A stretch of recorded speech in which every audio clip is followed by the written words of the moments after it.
Malamig ang simoy ng hangin sa downtown Chicago nang dumating si Ethan Ramos sa tapat ng isang sikat na restaurant, ang The Collins Prime House. Isa ito sa pinakakilalang fine dining sa lungsod. Ang mga ilaw nito ay kumikislap at ang mga tao sa loob ay pawang naka-formal attire. Pero si Ethan, simpleng jacket lang, may backpack at kupas na maong. Pagod siya sa mahabang biyahe galing San Francisco. Gusto lang sana niyang kumain ng mainit at masarap na pagkain. Wala siyang dala kundi isang wallet at cellphone. Walang driver o VA. Gusto niya lang maranasan ulit ang pagiging ordinaryong tao kahit isang gabi lamang. Habang naglalakad papasok, sinalubong siya ng malamig na tingin ng isang waiter, si Jake Miller. "Good evening, sir," sabi ni Jake. Pilit ang ngiti. "Do you have a reservation?" Pumiling lamang si Ethan. "Wala. Gusto ko lang sana kumain. Even just for one meal." Napataas ang kilay ni Jake. "I'm sorry, sir, but this restaurant is for guests with reservations only." Nilagyan pa niya ng diin ang salitang only. Hindi agad nagsalita si Ethan. Tahimik niyang tiningnan ang loob ng restaurant. Mamahaling upuan, chandelier at mga bisitang nakaputing gown at coat. "Ang ganda ng lugar." Mahina niyang sabi. "I just wanted to see how your food tastes."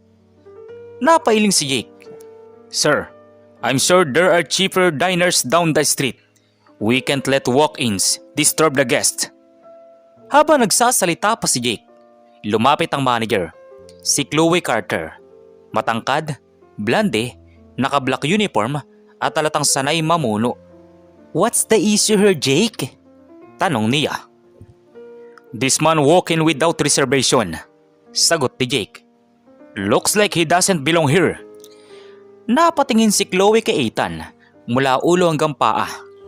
"Sir, do you understand that this is the private fine dining establishment?"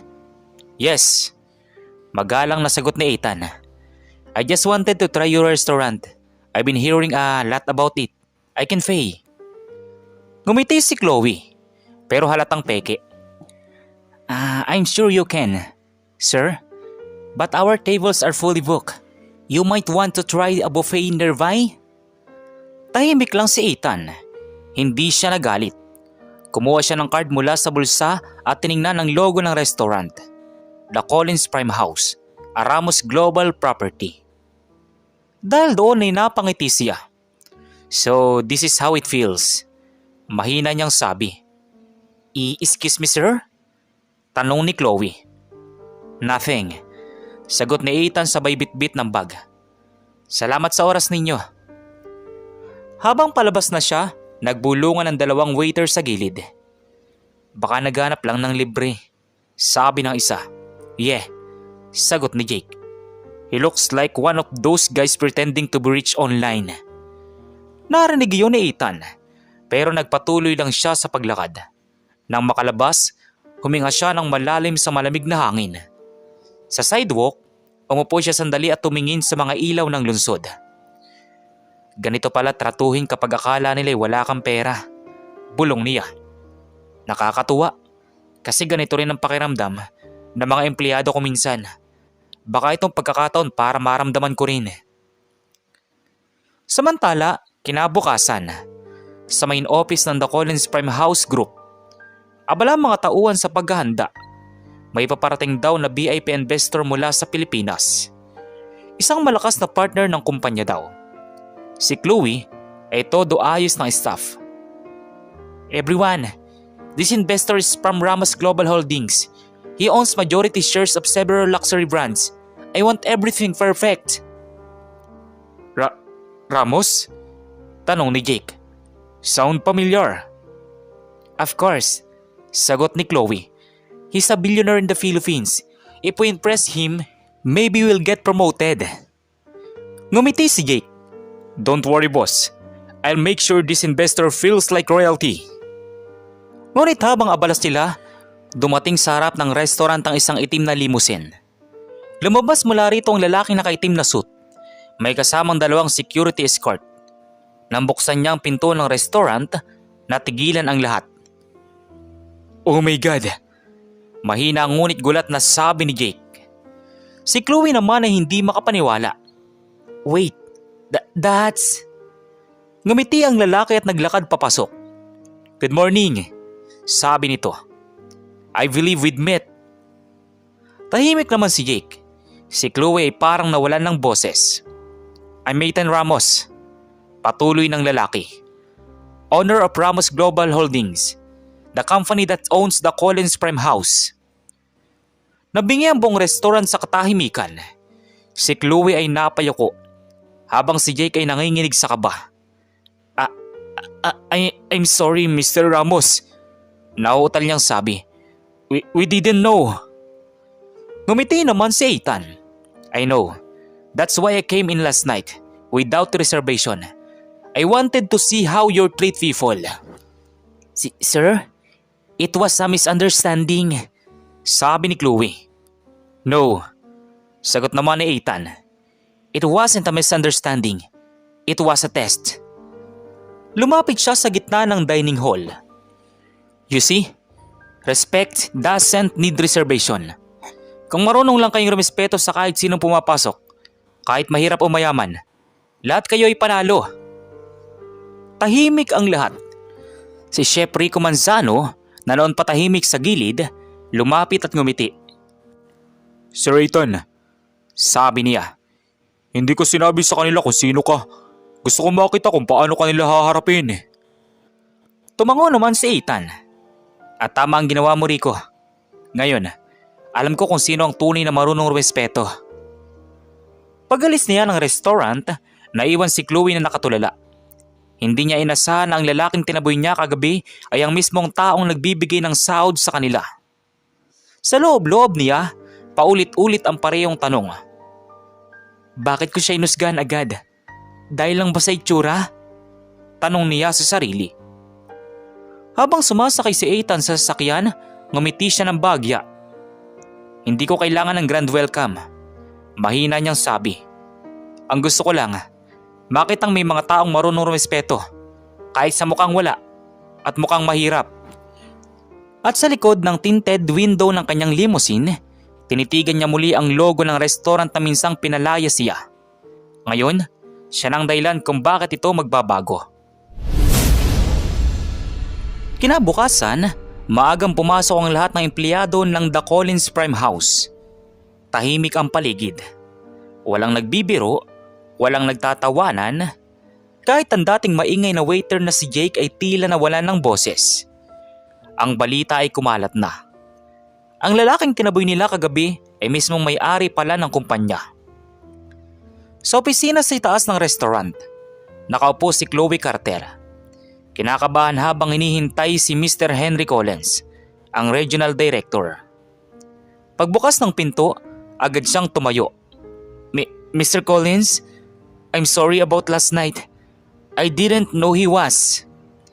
Pero pinutol siya ni Mr. Collins. Nakakunot ang noo. Chloe, do you realize what you did? You embarrassed the global owner of our chain. Do you have any idea what that means? Tumingin si Chloe sa sahig. Yes sir, I take full responsibility. Huminga ng malalim si Mr. Collins. You're lucky. Mr. Ramos didn't fire everyone on the spot, but he asked for something unexpected. Nagtaas ng kilay si Chloe. Unexpected? Yeah, sagot ni Collins. He said he wants to work here for a week as a regular employee. Lumipas ang ilang araw at sa kusina ng restaurant.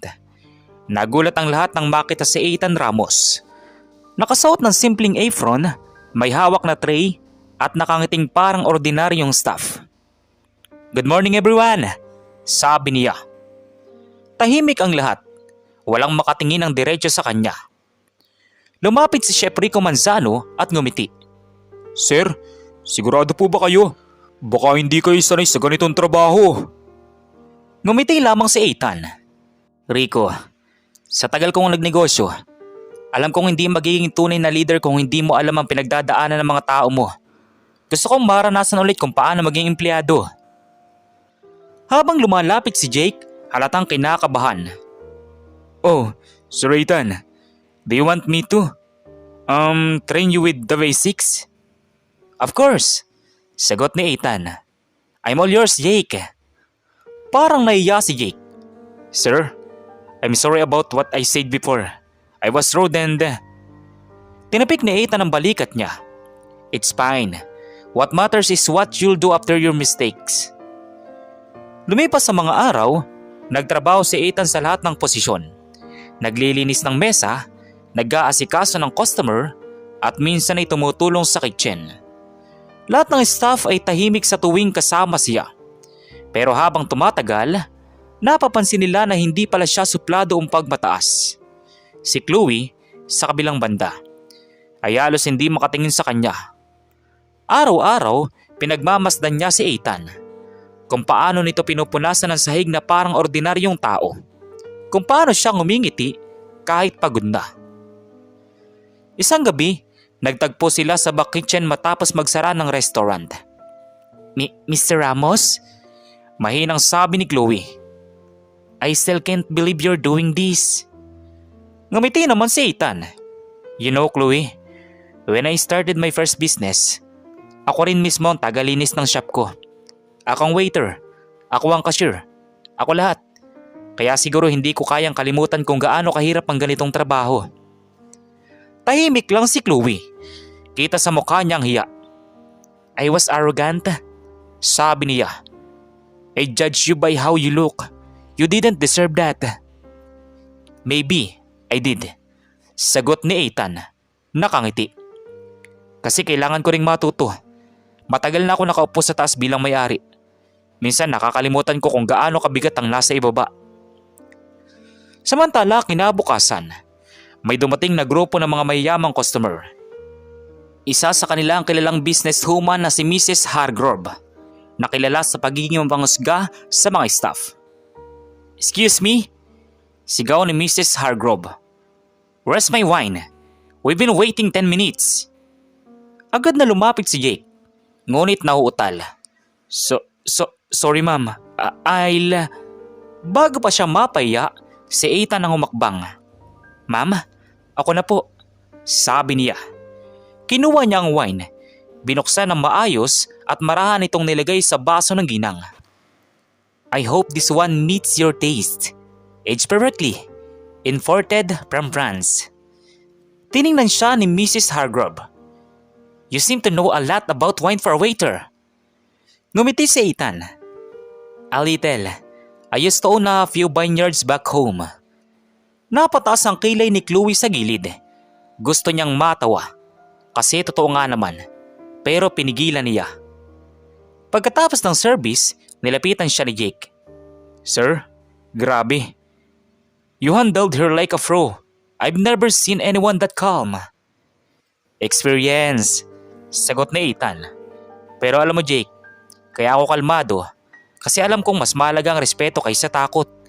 Kung galit ang customer, hindi mo kailangang sabayan ng galit din. Tumango si Jake. Tama kayo sir, I'll remember that. Samantala, pagkatapos ng shift, nagtipon ng buong staff sa dining area. Mr. Ramos, sabi ni Chloe, the team wants to thank you. We've learned a lot this week. Ngumiti naman si Ethan. I'm glad. Pero wag niyong isipin na nagturo ako. Ako rin. Marami akong natutunan sa inyo. Like what, sir? Tanong ni Rico. Tumingin si Ethan sa kanila isa-isa. Na kahit gaano kayaman o kasuccessful, kung hindi mo marunong tratuhin ng tama ang tao, wala kang halaga. Napatahimik ang lahat. May ilan sa staff ang napayuko, kabilang si Jake at Chloe. Kinabukasan, nakatanggap ng tawag si Mr. Collins. Mr. Ramos, sabi niya sa telepono. Everyone's been on their best behavior since you came. Would you like to continue the program? Ngumiti lamang si Ethan. Yes, pero may gusto akong baguhin.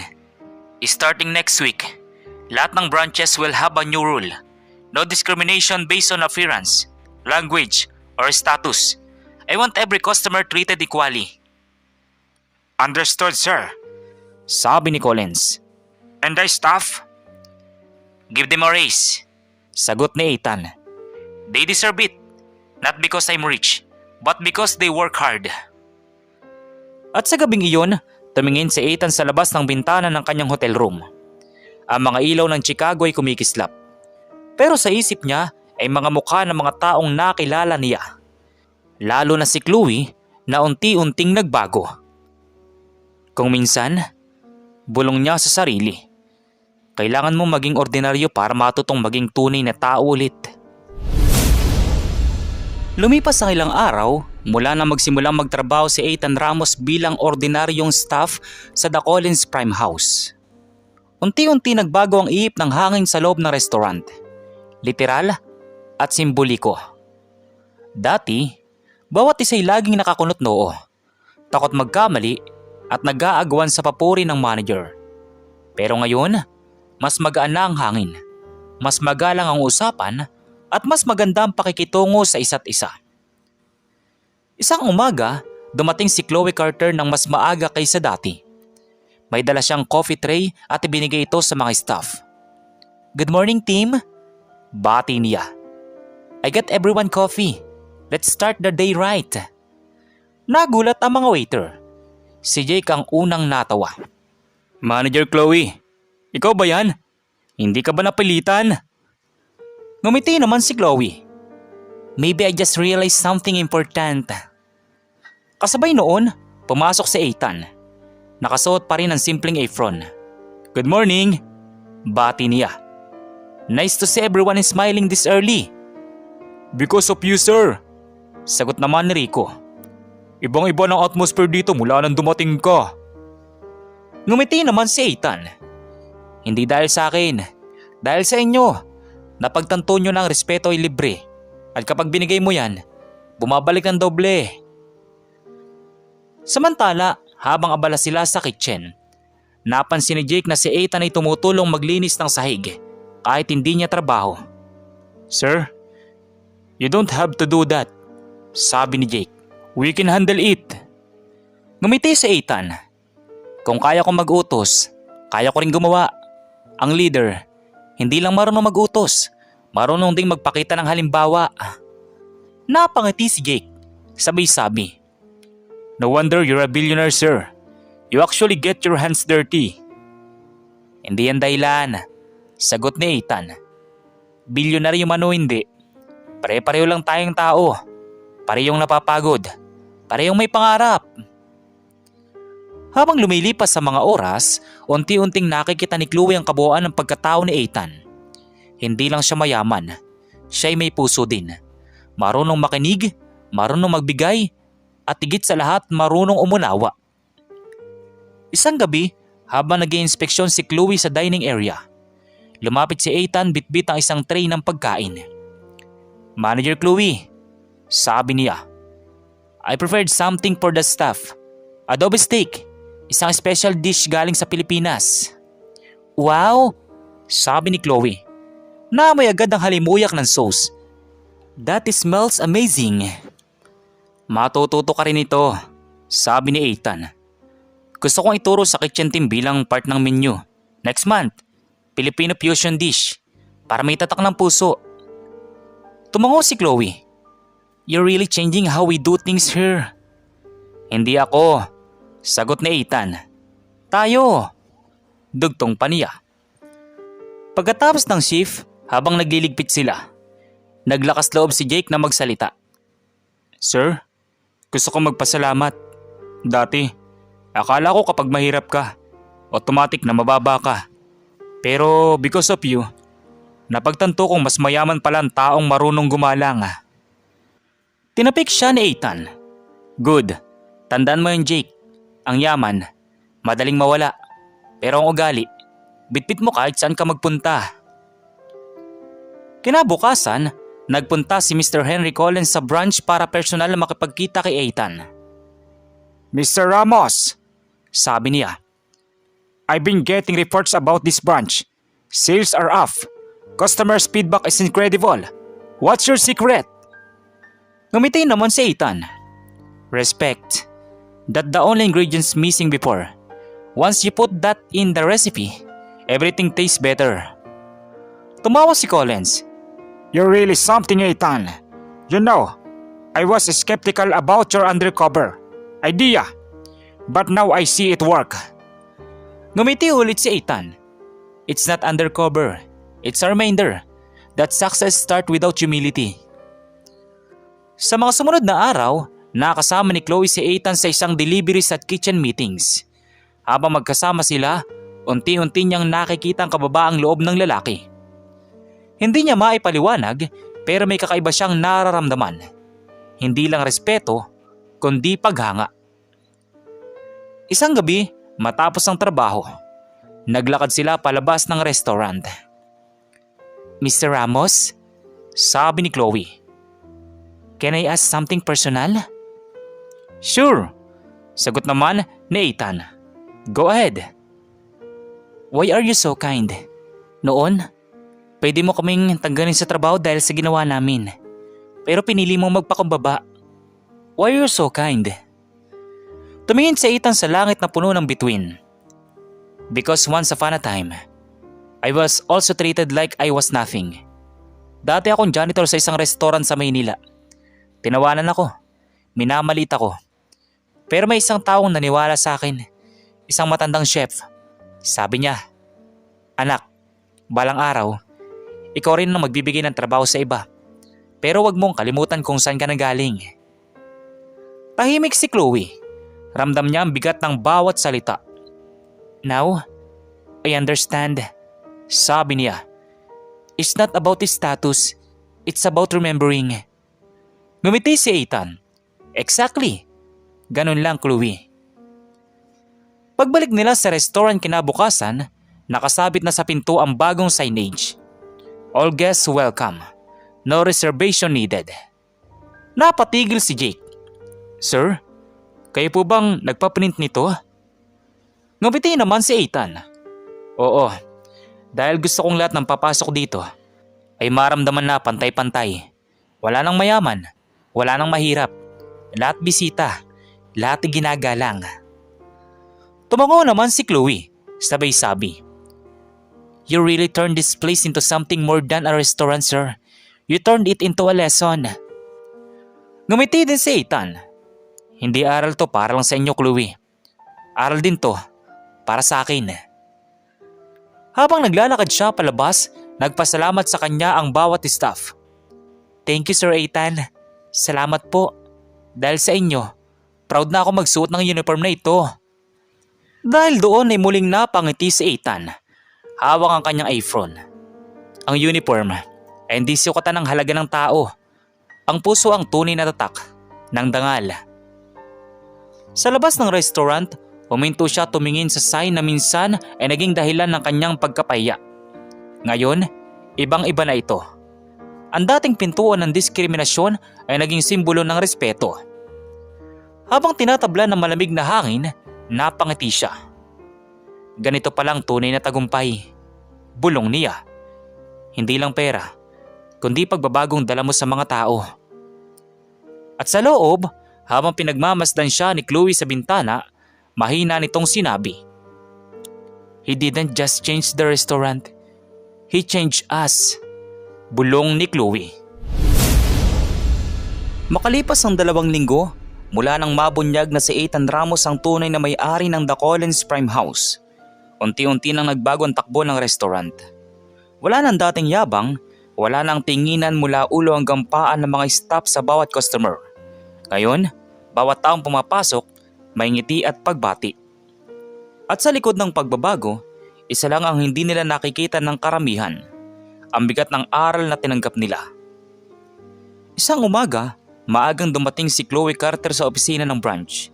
Hindi na siya ang dating Chloe na laging naka-high heels at naka-makeup na parang modelo.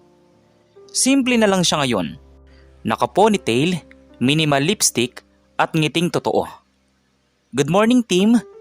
Bati niya sa mga empleyado. Good morning, Ma'am Chloe. Sabay-sabay na sagot ng mga waiter at crew. Tinapik niya si Jake sa balikat. Kamusta, Jake? Okay pa bang training mo kay Chef Rico? Opo, ma'am. Nakangating sagot ni Jake. Ang dami kong natutunan. Ngayon ko lang na-realize na hindi kailangan ng mamahaling damit para makaramdam ng respeto. Kailangan lang marunong kang tumingin sa tao ng pantay. Ngumiti si Chloe. Tama ka dyan, aniya. Napatingin siya sa dingding kung saan nakasabit ang bagong signage. The Collins Prime House, a Ramos Global Company. Dahil doon ay tahimik siyang napangiti. Hindi ko makakalimutan ang araw na yon, ang araw na itinuro ni Mr. Ramos kung ano ang tunay na respeto. Samantala, sa kabilang dulo ng mundo, nakaupo si Ethan sa kanyang opisina sa Makati. Nakatanaw sa bintana habang nagkakape. Bagong bukas lang ang branch ng The Collins Prime House sa Manila. At sa unang araw pa lang, puno na agad ng mga taong gustong matikman ang pinag-uusapang fine dining restaurant ng isang Pinoy billionaire. Lumapit ng kanyang assistant. Sir Ethan, your meeting with the investor will start in 15 minutes. Tumango naman si Ethan. Thanks, Ann. Pero bago yan, kinuha niya ang phone at binuksan ang email. Isang bagong mensahe mula kay Chloe Carter. Sir Ethan, I just wanted to say thank you. Not for sparing my job, but for opening my eyes. You were right. I judge people too easily. Now, every time I see a customer, I remember how it felt to be the one who pushed you away. I learned more in 2 weeks under Chef Rico than in all my years managing restaurants. I understand now why you built the Collins Prime House. Not just for food, but to teach people to serve with heart. I hope someday I can thank you in person, properly this time. Sincerely, Chloe Carter. Habang binabasa ni Ethan ang email, hindi niya napigilang mapangiti. Simple pero totoo. Yun ang klase ng pagbabago na gusto niyang makita. Sir, wika ng assistant. You look happy today. Ngumiti naman si Ethan because someone just learned what money can't buy. Samantala sa kabilang banda naman, lumipas ang 3 buwan. Muling bumalik si Ethan sa Amerika para bisitahin ang main branch ng The Collins Prime House.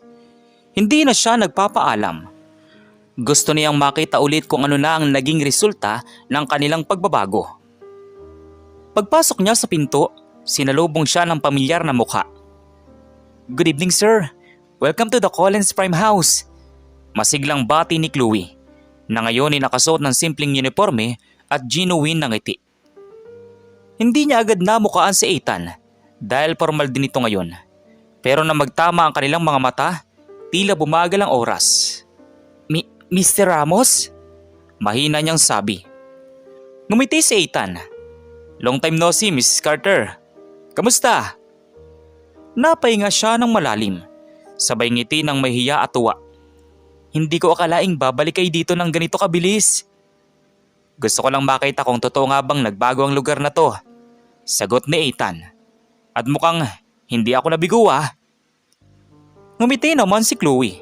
Sir, maraming salamat talaga. Kung hindi dahil sa inyo, baka hanggang ngayon, mayabang pa rin ako. Hindi mo kailangan magpasalamat, Chloe.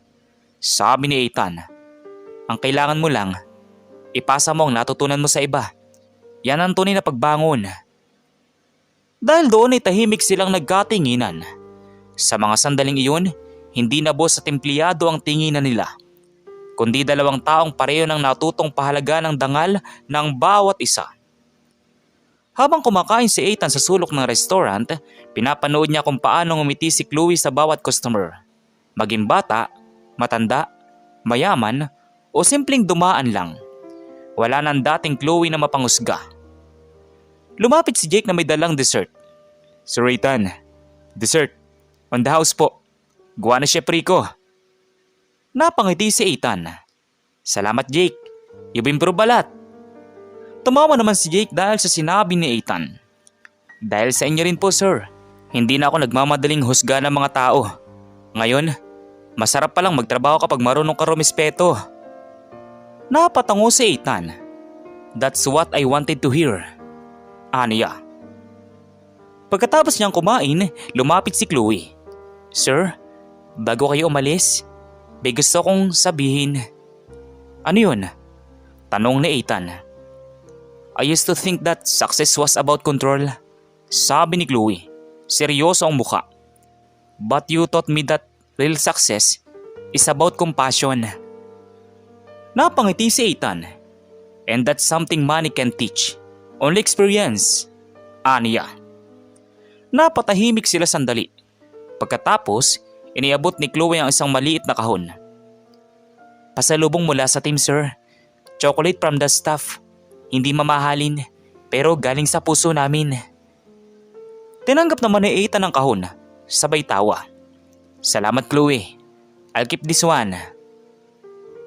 Lumabas siya ng restaurant, ngunit bago pumasok sa sasakyan, lumingon siya ulit.